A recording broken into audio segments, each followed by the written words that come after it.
अस्सलाम वालेकुम and welcome to BS Taylor.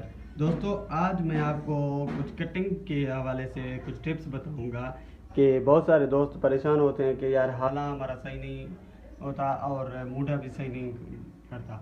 तो मैं आपको इस वीडियो में बताऊंगा कि हाले की क्या कटिंग है और तीरा कैसे कटिंग होता है, और मूढ़ा भी आप देख सकते हैं।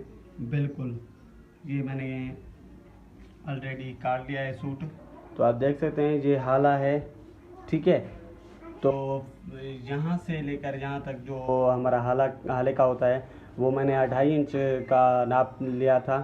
ठीक है, और इधर से 2 इंच, क्योंकि हमारा 14.5 का कॉलर है। ठीक है, और इसको तीरे का भी मैंने ये नाप जो 2.25 इंच लिया था, और नीचे की तरफ ये है 3.5 इंच। ठीक है, और ये हमारा मूढ़ा है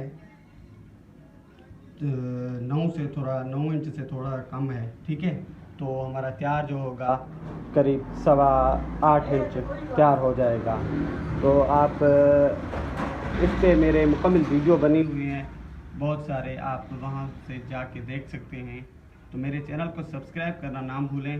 तो मैं आपसे इजाज़त लूँगा। खुदा हाफिज़।